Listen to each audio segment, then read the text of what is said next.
there, it's Louise with your Timeless Craft Mama, and today's scrapbook layout share is for Scrapbook Boutique. Now the page I've created today has a real circular inspiration and I've titled it Hello. Now in the initial stages I do apologise for my video, it was cutting out, so some of the elements in this video are actually not available, but you get the general idea. So what I'm doing is selecting some of the 12 by 12 papers and I'm going to cut some random circles. Now you can see I've also trimmed my photo already as a circle, and I'm going to use that to create this particular layout. Firstly, I've trimmed this background piece of paper and I just want to mount it onto some black card. The background paper I'm not hugely a fan of, but I'm going to try and use it because I think it's a good boys background paper.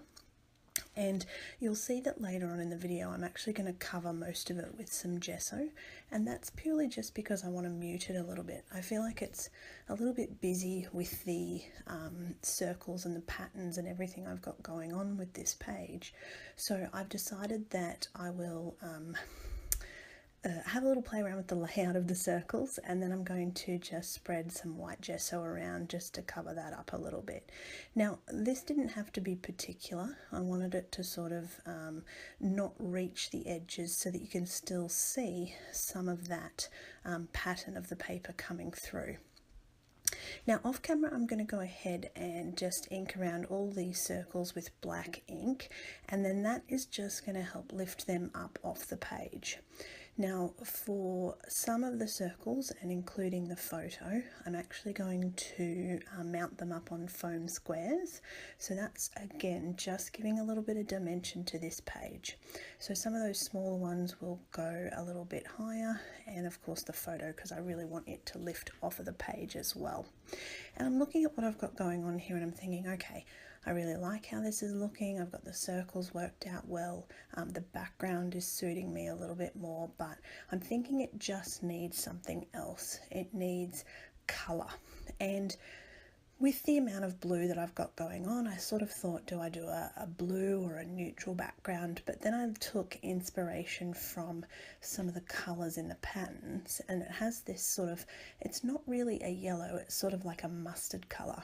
So having a look through my stash, I've dug out this stencil from Craft and the fossilized amber distress oxide, which I'm just using as an ordinary old distress ink. And of course the stencil has the circle element as well, which I really think fits in with this particular page. You'll also notice that off camera I've gone ahead and I've adhered all of those cut out circle pattern papers so I can move them around freely.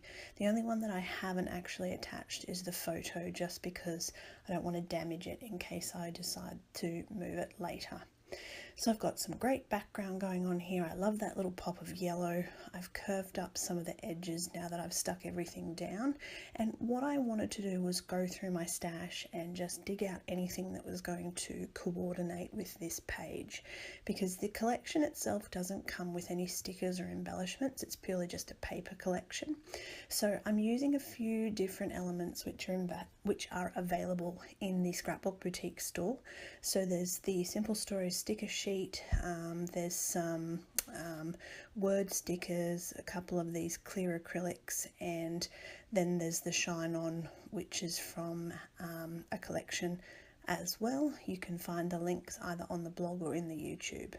So the final thing I've done is the little note sticker, and I've added computer journaling off camera, but I love how this has turned out and I really think it's something completely different that will be in my album.